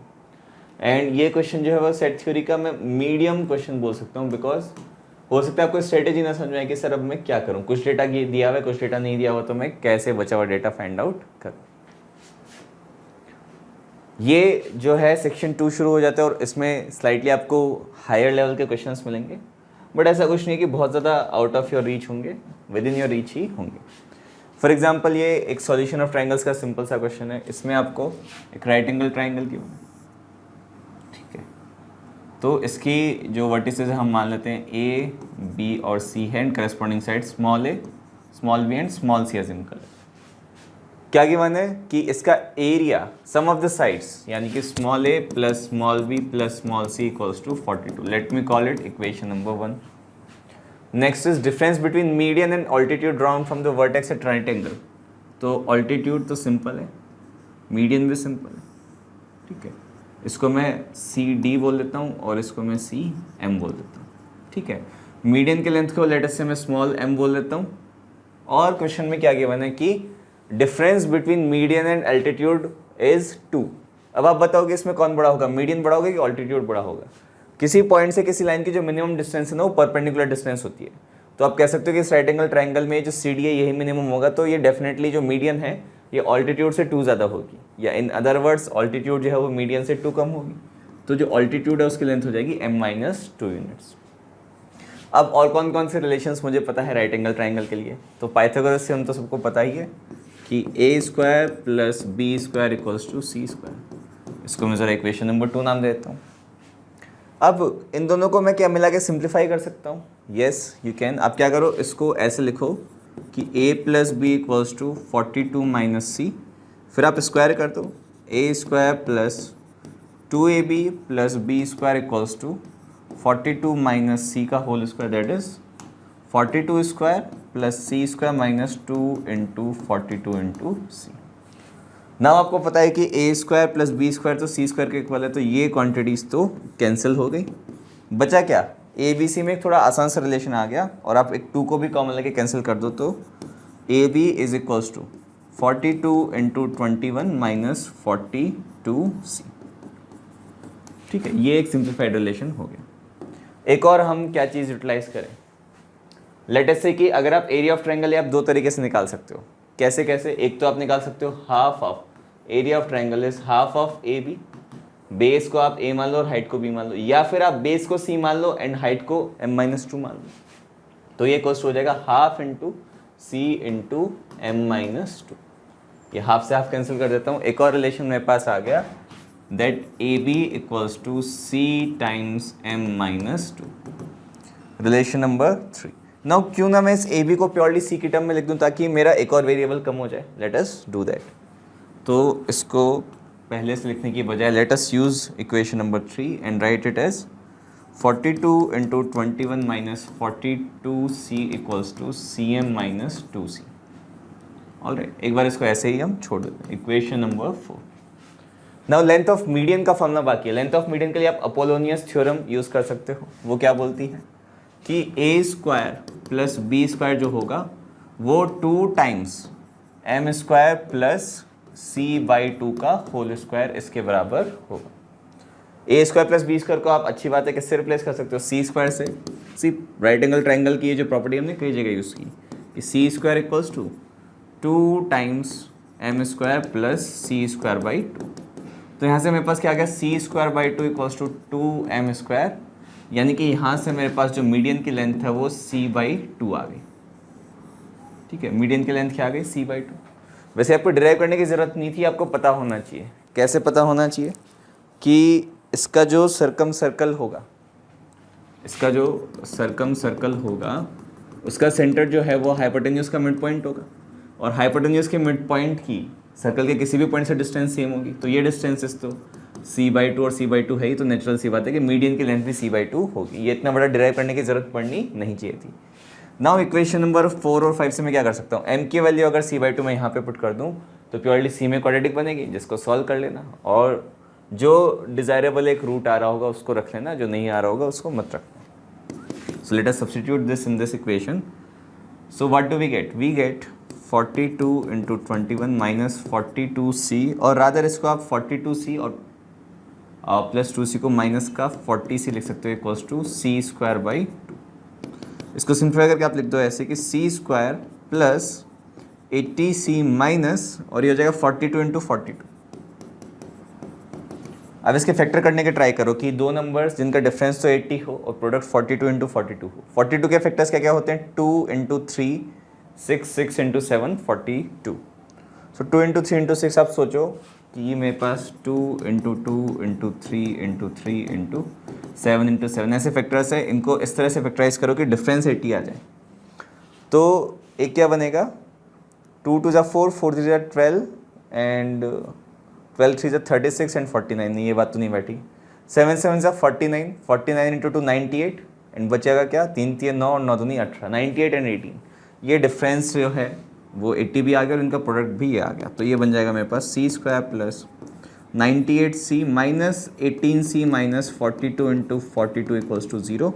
तो यहाँ से c की दो वैल्यूज आएगी, c इक्वल्स टू माइनस 98 और c equals to 18। Now of course minus 98 is not possible, side of a triangle है। तो जो ओनली पॉसिबल सोल्यूशन बचता है वो बचता है आपके पास कि जो हाइपोटेन्यूस है उसकी लेंथ जो है वो 18 यूनिट्स हो जाएगी। नाउ क्वेश्चन में पूछा क्या है भाई? पूछा है एरिया ऑफ ट्राइंगल। तो हम यहाँ पे पुट कर देते हैं कि डेल्टा की वैल्यू क्या आ जाएगी? हाफ इंटू सी की वैल्यू कितनी है भाई? 18, और एम की वैल्यू कितनी हो जाएगी? सी का हाफ यानी कि 9, और 9 में से 2 सब्ट्रैक्ट कर दोगे तो 7। तो ये आ गया आपके पास 63 square units area of the triangle. इसमें कोई out of the blue property नहीं यूज हुई है, तो ये भी आप इजी टू मीडियम ही मान सकते हो कि स्लाइड कैलकुलेशन है वो भी आप बचा सकते हो अगर आप थोड़ी बहुत चीज़ें याद रखो तो। सो बच्चों ये क्वेश्चन है, इसमें आपको number of ordered pairs of integers, ताकि इसके a माइनस बी भी इसका एक रूट है। अब a माइनस बी, a भी इंटीजर है तो a माइनस बी भी इंटीजर होगा, और इंटीजर इसका रूट होगा। अब इसके इंटीग्रल रूट्स की कंडीशन क्या होती है? वो डायरेक्टली लगाओगे तो दिक्कत है। उससे पहले आप क्या करो कि a माइनस बी इसका रूट है तो इसको सेटिस्फाई करेगा ना, करेगा कि नहीं? तो सेटिस्फाई करा देते हैं कि a माइनस बी का whole square plus a times a minus b plus का b बराबर 0।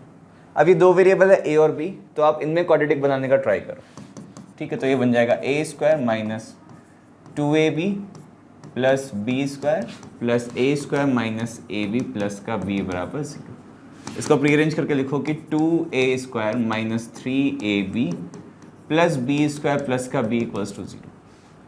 अब अगर आप ए में क्वाड्रेटिक बनाओगे ना तो जो इसका डिस्क्रिमिनेंट है वो प्योरली बी के टर्म्स में आएगा, बट अगर आप बी में क्वाड्रेटिक बनाओगे तो डिस्क्रिमिनेंट प्योरली के टर्म्स में नहीं आएगा, उसमें वो भी प्योरली के टर्म में आ जाएगा। तो आप किसी की भी हेल्प से कर सकते हो। Let me go ahead with this only कि इसका डी क्या बनेगा।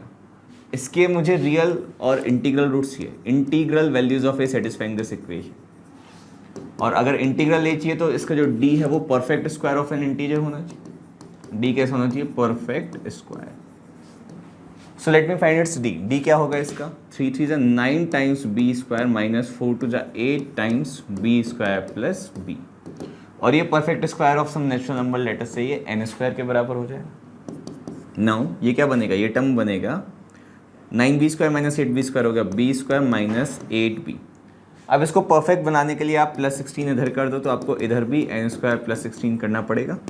अब ये टर्म क्या बन गया? b माइनस 4 का होल स्क्वायर। और इस तरह का क्वेश्चंस को करने का स्टैंडर्ड तरीका आपको भी पता है क्या करना होता है कि इस एन स्क्वायर को इधर ले जाओ और दो स्क्वायर के डिफरेंस में कौन सी आइडेंटिटी लग जाएगी? ए स्क्वायर माइनस बी स्क्वायर।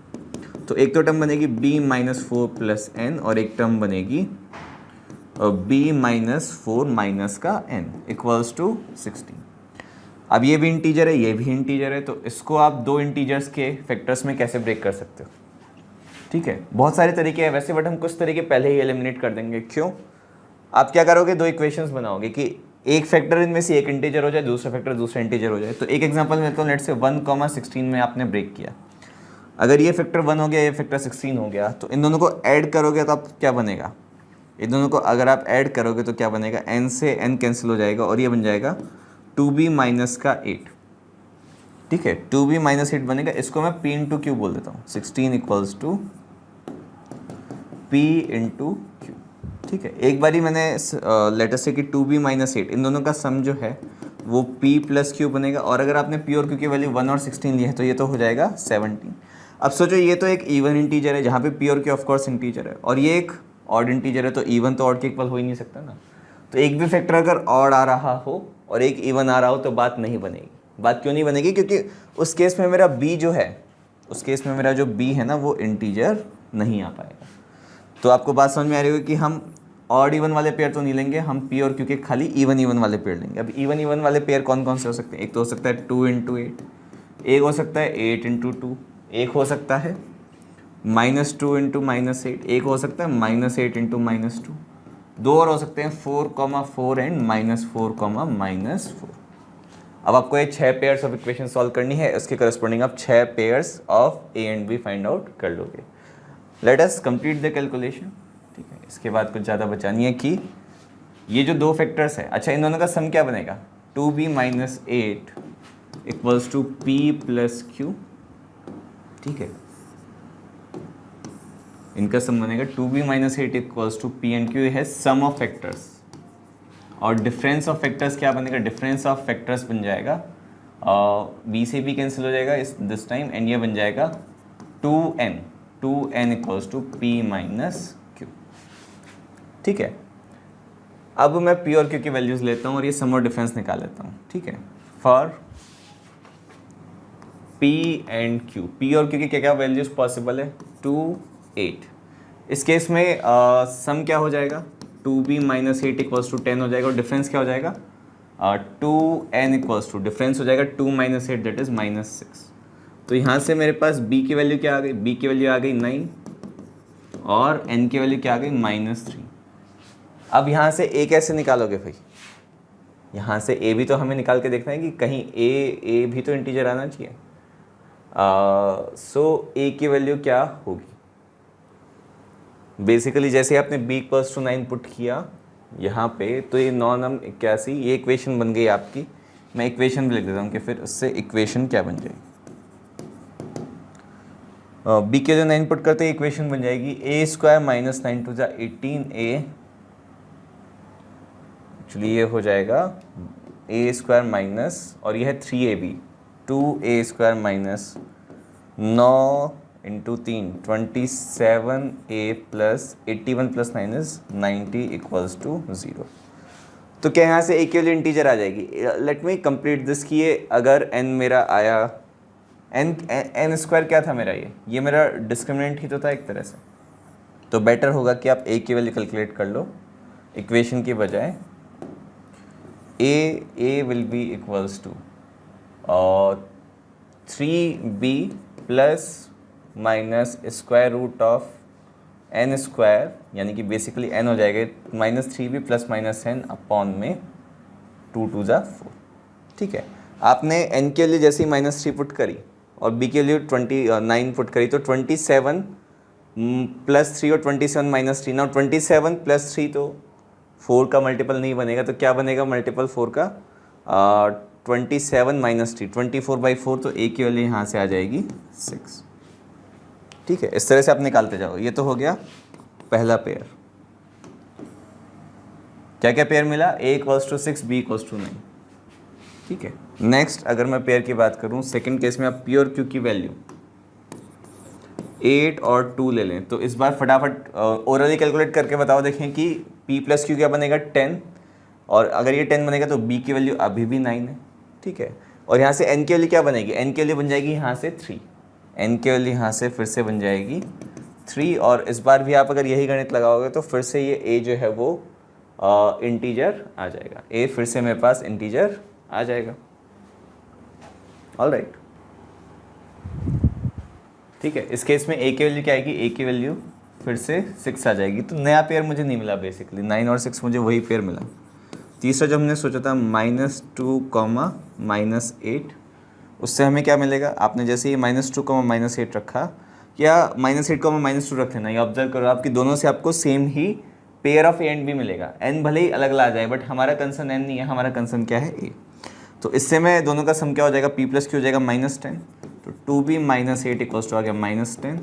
तो यहाँ से b की वैल्यू क्या आ गई? -1। और b की वैल्यू आपने जैसे ही -1 पुट करी तो यहाँ से n की वैल्यू क्या आ जाएगी? ज़रा इन दोनों का जो डिफरेंस है वो 6 आ रहा है, 2n इक्वल्स टू 6। तो यहाँ से n की वैल्यू 3 आ गई।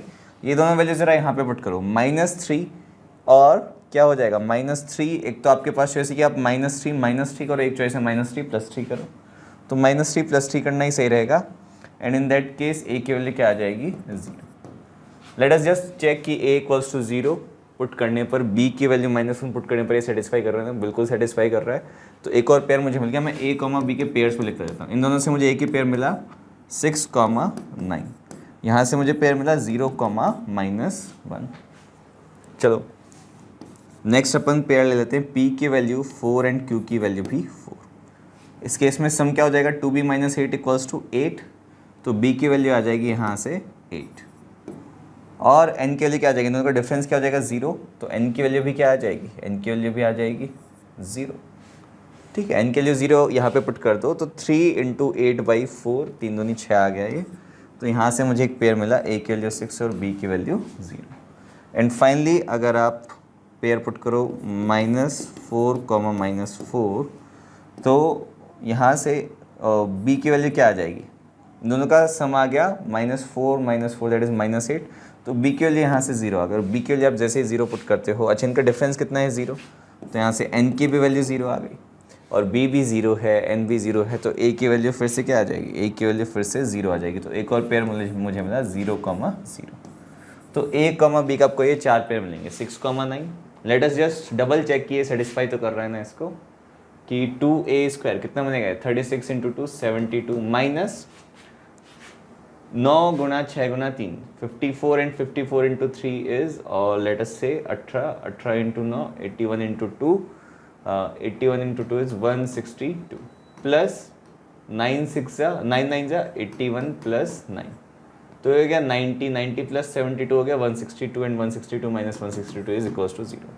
ठीक है, 0, -1 वाज इजी। 6, 0 b की वैल्यू 0 पुट करो और a की वैल्यू 6 पुट करो, तो ये तो बात नहीं बन रही। एक बार फिर से चेक कर लेते हैं कि अगर आपने b की वैल्यू 8 रखी है तो 8 × 24, 24/4, 6। a की वैल्यू 0 ही आ रही है कि यहाँ से इन दोनों का डिफरेंस क्या आ रहा है? 2n is equals to p - q, 4 is 0 and 3 into 8/4 6। A की वैल्यू 6 एंड बी की वैल्यू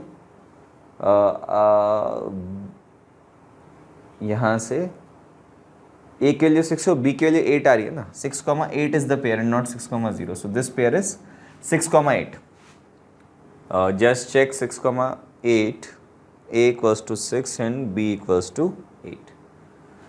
सो ये क्या बन जाएगा in this case, a equals to 6 put करने पर ये बनेगा 72 माइनस 8 जी 48 and 48 into 3 is 144 plus 64 plus 8।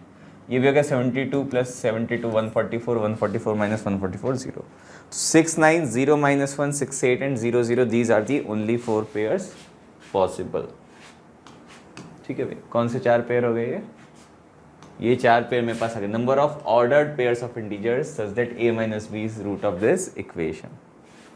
ठीक है, नेक्स्ट देखते हैं।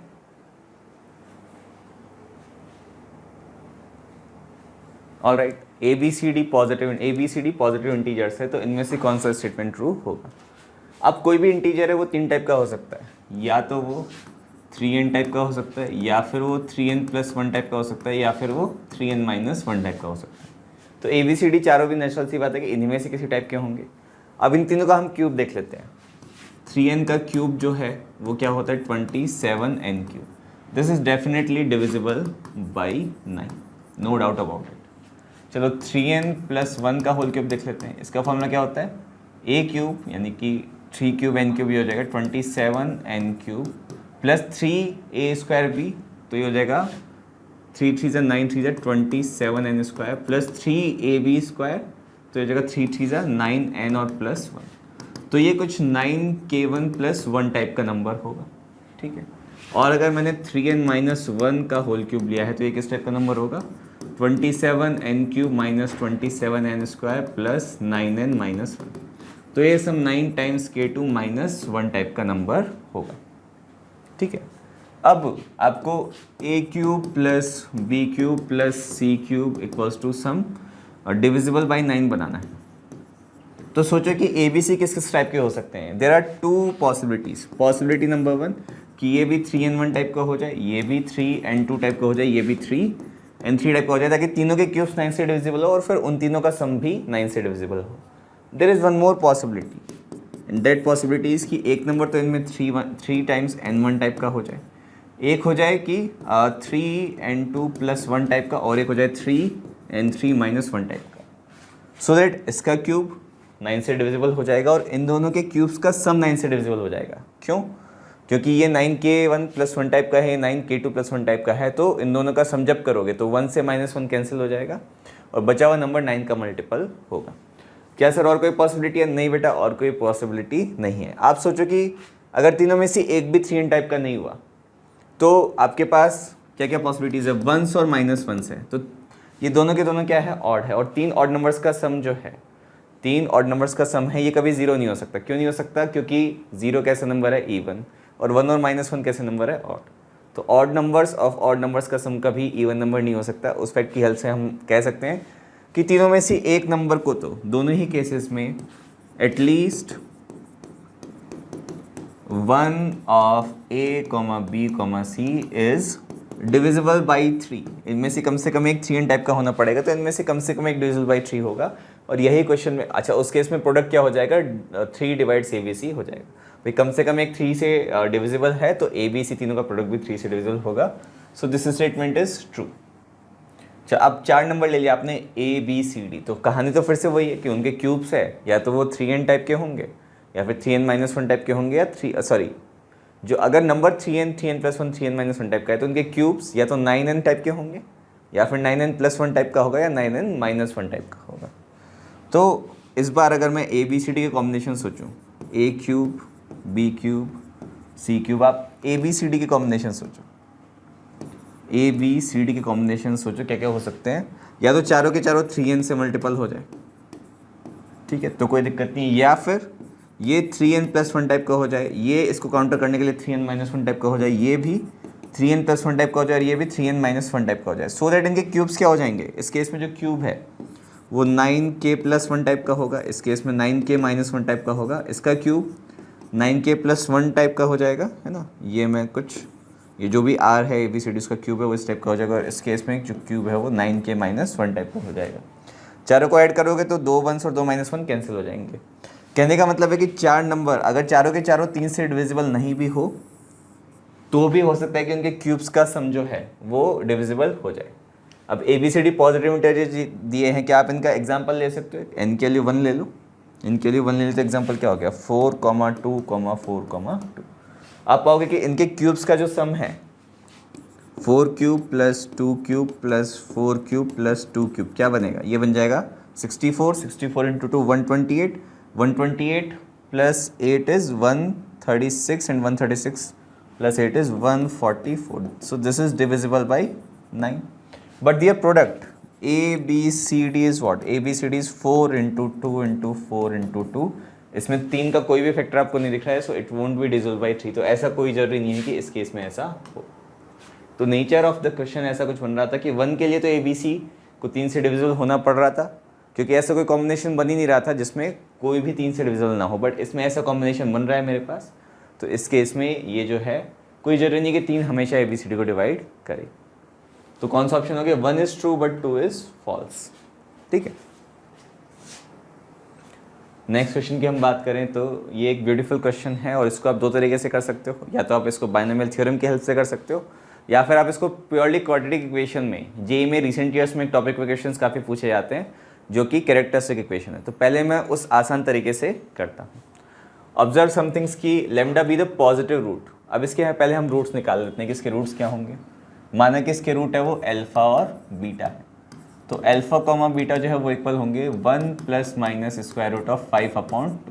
इनमें से पॉजिटिव वाले स्क्वायर रूट को अल्फा बोले तो अल्फा हो गया 1 प्लस रूट 5/2, एंड जो बीटा है वो हो गया आपके पास 1 माइनस रूट 5/2 के।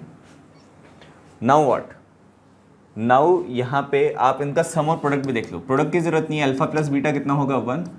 यहाँ पे आपको लैम्डा इक्वल्स टू अल्फा। एक और चीज़ है कि जो लैम्डा है वो आपका अल्फा के इक्वल है और सम ऑफ रूट्स 1 है, तो आप 1 माइनस अल्फा को 1 माइनस लैम्डा भी बोल सकते हो, और ये किसके बराबर हो जाएगा? बीटा के। तो एसेंशियली ये जो क्वांटिटी लिखी हुई है, कौन सी quantity? an equals to 1/√5 times lambda यानी अल्फा की पावर n माइनस ये जो 1 माइनस लैम्डा लिखा हुआ है ये बीटा के बराबर है। अभी हमने देखा तो ये लिखा हुआ है माइनस बीटा की पावर n की।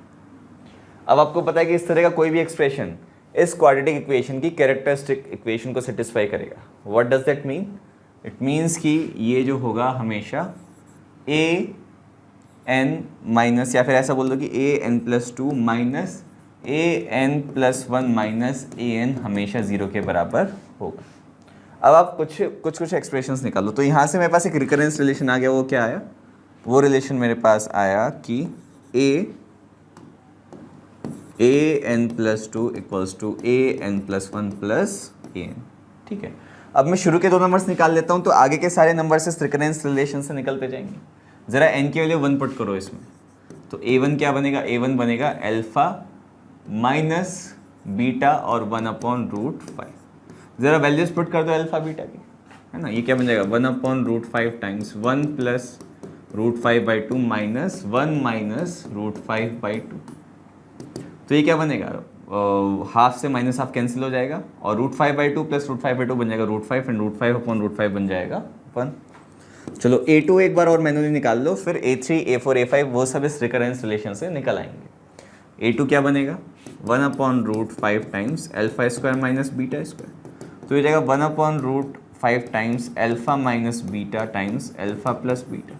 Alpha minus beta previous part में निकाल चुके, और सम ऑफ रूट्स तो 1 है ही, अल्फा प्लस बीटा बराबर 1 हमने देखा, और अल्फा प्लस बीटा 1 पुट करते ही प्रैक्टिकली ये भी अल्फा माइनस बीटा बाई √5 के बराबर हो जाएगा, यानी कि ये फिर से बराबर हो जाएगा 1 के। अब a1 1 है ना, और a2 बराबर भी 1 है, और आगे वाली सारी टर्म्स पीछे वाली 2 टर्म्स को जोड़ने से आएगा। तो ये एक फेमस सीक्वेंस होता है फिबोनाची सीक्वेंस, आपने सुना भी होगा कि नेक्स्ट a3 कैसे आएगा? इन दोनों को जोड़ दो ज़रा, 1 + 1 2। a4 क्या आएगा? 1 + 2 3। ठीक है, तो इसकी सारी टर्म्स लिखना चाहो तो आप ये हो जाएगा 1 1 2 3 5 8 13। और आप चेक कर सकते हो कि किसी भी नेचुरल नंबर n के लिए इनमें से कोई भी टर्म ना तो नॉन इंटीजर होगी, ठीक है, सारी की सारी पॉजिटिव नेचुरल नंबर ही होगी, सारी की सारी नेचुरल नंबर ही होगी। तो a और b दोनों स्टेटमेंट्स को देखो। a बोला गया है कि n नेचुरल नंबर है, तो an is a rational number but not an integer. भाई ऐसा तो पॉसिबल नहीं है, a तो एम्प्टी सेट ही होगा। a हमेशा रैशनल तो है ही बट वो इंटीजर भी है, तो नॉट एन इंटीजर की वजह से दिक्कत हो गई। ऐसा तो कोई एलिमेंट नहीं है, और अगर वो इंटीजर ही है तो इरेशनल तो भूल ही जाओ ना, तो b भी मेरा एम्प्टी सेट होगा। तो both the set a and set b are empty, that is going to be a correct answer. तो सर ये तो हो गया कैरेक्टरिस्टिक इक्वेशन का कंसेप्ट यूज करते हुए, और इससे काफ़ी फास्ट और इजी मैनर में हो जाता है। बट ओवरऑल ये देखना हो सकता है आप लोग के लिए टफ हो, तो इस क्वेश्चन को मैं थोड़ा सा टफर साइड में मानूं।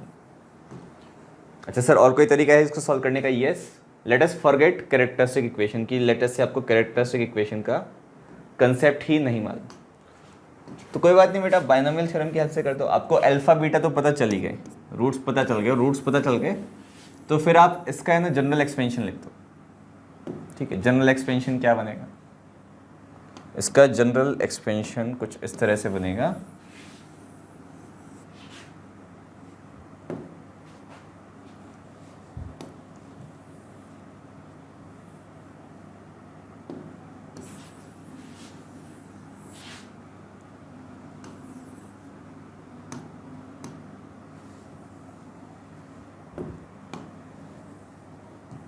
तो हम इसको करने का एक और तरीका देखते हैं। उसमें भी आपने क्या किया, उसमें अपने रूट निकाल लिए कि जो मेरा लैम्डा है वो मेरा आ रहा है √5 + 1/2 पॉजिटिव वाला रूट, तो जो 1 माइनस लैम्डा है वो मेरा बीटा है बेसिकली, उसको 1 में से सब्ट्रैक्ट कर दो तो वो आ जाएगा आपके पास। वो क्या आ जाएगा? 1 में से सब्ट्रैक्ट किया तो ये आ जाएगा 1/2, यानी कि 1 माइनस √5/2। अब आप ये ज़रा एक्सप्रेशन निकालो कि लैम्डा की power n minus 1 minus lambda की होल पावर n क्या बनेगा? ये बनेगा 1/2 की पावर n को तो मैं अलग से ले ही लेता हूँ, और ये बन जाएगा आपके पास √5 + 1 की होल पावर n, और माइनस में 1 माइनस √5 की पावर n। क्यों ना मैं इनको सेम ऑर्डर में लिखूँ, 1 + √5 एंड 1 माइनस √5, ताकि बाइनोमियल एक्सपेंशन में इनके सिमेट्री हो। अब क्या करें? अब सर इसका बाइनोमियल एक्सपेंशन लिख देते हैं कि 1 + √5 की पावर n का एक्सपेंशन क्या होगा? nc0 + nc1 times √5 plus nc2 times √5 का whole square and so on, plus ncn √5 की पावर n। चलो 1 माइनस √5 की पावर n का एक्सपेंशन लिख दो, ये क्या बनेगा? nc0 minus nc1 times √5 plus nc2 times √5 का होल स्क्वायर माइनस nc3 √5 का whole cube and so on. अब क्या करें सर? अब आप इन दोनों को सब्ट्रैक्ट कर दो, तो ये वही बन जाएगा कि अपॉन में 2 की पावर n, उसको हम अलग से देख लेंगे। आप क्या कर रहे हो? 1 + √5 की whole power n minus 1 minus √5 की होल पावर n को लिख दे रहे हो, तो ये इवन वाली जो टर्म्स है ये कैंसिल हो जाएगी और ऑड वाली टर्म्स डबल हो जाएगी, तो ये हो जाएगा 2 times nc1 times √5 plus nc3 times √5 का whole cube plus nc5 times √5 की whole power 5 and so on. Now comes the final stroke कि आप इसको एक्चुअल टर्म लिखो। एक्चुअल टर्म अभी क्या है मेरे पास? an को आप लिख दो कि 1/√5 टाइम्स लैम्डा की पावर n के लिए अपॉन में 2 की पावर n भी आएगा, तो ये ऊपर तो 2 है और नीचे आ जाएगा 2 की पावर n, और ऊपर आ जाएगा nc1 times √5 plus nc3 times √5 का whole cube and so on. अब जैसे ये √5 कैंसिल कर दोगे, √5 तो यहाँ पे √5 का स्क्वायर बनेगा, तो आपने पाया कि ये नंबर तो पूरा इंटीजर बन गया। एंड नॉट जस्ट इंटीजर, आप पाओगे कि ये 2 की पावर n से भी डिविजिबल होगा। आप n के वैल्यू चाहे तो 1 2 3 4 पुट कर देना। यहाँ से एक बात तो क्लियर हो जाती है कि ये नंबर इरेशनल तो नहीं बन सकता, क्योंकि इरेशनल बनाने वाला √5 था, √5 मेरा कैंसिल हो गया और बची हुई सारी टर्म्स इंटीजर है। जहाँ तक दूसरी चीज़ देखने की बात है कि ये रैशनल भी नहीं हो सकता, उसके लिए आपको n के लिए 1 2 3 4 पुट करके देखना पड़ेगा, एंड यू विल फाइंड कि ये कभी भी नॉन इंटीजर भी नहीं हो रहा है, ये हमेशा इंटीजर ही रहेगा। ऑलराइट, फाइनली ये क्वेश्चन वैसे तो लास्ट क्वेश्चन था बट रिलेटिवली आसान था, बिकॉज कुछ भी इसमें घुमा फिरा के नहीं दे रखा है। Such that √q is rational. अब ये q इंटीजर है और √q रैशनल है, मतलब √q भी इंटीजर होगा, तो q कैसा नंबर है? अगर √q मेरा इंटीजर है तो q मेरा परफेक्ट स्क्वायर है। ठीक है, अब 2021 से छोटे और 1 या 1 से बड़े परफेक्ट स्क्वायर कौन कौन से होते हैं? अच्छा वो भी मुझे सारे नहीं देखने, उनमें से मुझे ऐसे देखने हैं जिनके लिए 1/q का टर्मिनेटिंग डेसिमल हो। अब टर्मिनेटिंग डेसिमल कौन कौन से नंबर्स के होते हैं आप इमेजिन करो, 1/1, 1/2, 1/3, 1/4, 1/5, 1/6, 1/7, या फिर आप कोई भी और 1 प्राइम नंबर कर दो, ठीक है। तो 1/1 टर्मिनेटिंग है, 1/2 टर्मिनेटिंग है, 1/3 नॉन टर्मिनेटिंग है, 1/4 टर्मिनेटिंग है, 1/5 भी टर्मिनेटिंग है। इसकी वैल्यू कितनी होती है 0.25, इसकी वैल्यू होती है 0.5। ये नॉन टर्मिनेटिंग है, ये भी नॉन टर्मिनेटिंग है। तो 2 और 5 के अलावा और किसी भी प्राइम का फैक्टर आए ना, तो ऐसा कोई भी नंबर का रेसिप्रोकल जो है वो टर्मिनेटिंग नहीं होगा। आप सोच सकते हो 1/3, 1/7 है ना, और कोई भी नंबर हो तो उसका रेसिप्रोकल टर्मिनेटिंग नहीं होगा। तो कौन कौन से स्क्वायर आएंगे ऐसे perfect squares, let me list them. एक तो आ जाएगा 1 स्क्वायर, ठीक है, एक आ जाएगा 2 स्क्वायर 4, 3 स्क्वायर नहीं 4 स्क्वायर 16 चलेगा, 5 स्क्वायर यानी कि 25 भी चलेगा, 6 स्क्वायर नहीं चलेगा, उसका रेसिप्रोकल टर्मिनेटिंग नहीं है, 7 स्क्वायर भी नहीं चलेगा, 8 स्क्वायर चलेगा, बिल्कुल चलेगा, 64 इसका जो रेसिप्रोकल है वो आपका टर्मिनेटिंग होगा। देन 9 स्क्वायर 81 नहीं, 10 स्क्वायर 100 ये चलेगा, ठीक है। सो फार 1 2 3 4 5 6, चलो आगे बढ़ते जाओ। अच्छा 221 के आसपास आपको कौन सा परफेक्ट स्क्वायर पता है, 45 का स्क्वायर आप पाओगे वो 2025 होता है, इससे जस्ट बड़ा, मतलब 44 स्क्वायर तक ही हमें देखना है। तो आप उल्टा भी चलना शुरू कर सकते हो कि 44 स्क्वायर नहीं चलेगा, 43 भी नहीं चलेगा, 42 भी नहीं चलेगा, 41 भी नहीं चलेगा, 40 का स्क्वायर चलेगा जो कि कितना होता है 1600। थोड़ा पीछे आते जाओ, 39 नो, 38 नो, 37 नो, 36 नो, 35 का भी नहीं चलेगा, उसमें 7 का फैक्टर है, 34, 33, 32 का स्क्वायर चलेगा, 32 का स्क्वायर यानी 2 की पावर 10 यानी कि 1024, इसका रेसिप्रोकल और डेफिनेटली टर्मिनेटिंग होगा। 2 की किसी भी पावर और 5 की किसी भी पावर का कोई भी कॉम्बिनेशन हो वो चलेगा, और कोई भी कॉम्बिनेशन नहीं चलेगा। 32 से पहले 31 नहीं, 30 नहीं है ना, 29 नहीं, 28 नहीं, 27 नहीं, 26 नहीं, 25 का स्क्वायर चलेगा, 625, क्योंकि ये खाली 5 के फैक्टर से मिलके बना है। Then 24 no, 23 no, 22 no, 20 yes 20 का स्क्वायर भी चलेगा। 20 का स्क्वायर कितना हो गया, 20 का स्क्वायर हो गया 400। आप चेक कर सकते हो जैसे कि रेंडमली 1/400 कितना हो जाएगा, इसको आप 100 से मल्टीप्लाई 100 से डिवाइड करो, ठीक है, 100 से मल्टीप्लाई 100 से डिवाइड करो तो ये 1/4 हो जाएगा, यानी कि 0.25 डिवाइडेड बाई 100, तो प्रैक्टिकली ये 0.0025 आ गया जो कि टर्मिनेटिंग है। 20 से पहले 19 नो, 18 नहीं, 17 नहीं, 16 चलेगा, 16 स्क्वायर कितना होता है 256। उससे पहले 15 नहीं, 14 नहीं, 13 नहीं, 12 नहीं, 11 नहीं, और 10 तक तो हम पहुंच चुके थे। तो these are the only numbers 1 2 3 4 5 6 7 8 9 10 11 such numbers are there which satisfy the given conditions, and this was a relatively easy question because खाली इसमें आपको काउंट करना था और कुछ करना नहीं था। So that is all in all you can say that ऐसे कुछ ट्रिकी क्वेश्चंस भी थे जिसमें कैसे करना है उसके डायरेक्शन आपको पता नहीं चले, but once you know in which direction to go then the calculation was possible to do within the time limit। अगर कोई बहुत अच्छा बच्चा है जिसने JEE एडवांस की अच्छे से तैयारी कर रखी है, जिसका एप्टीट्यूड थोड़ा अच्छा हो, so hypothetically he can score a full 100% also in this paper of KEPY essay।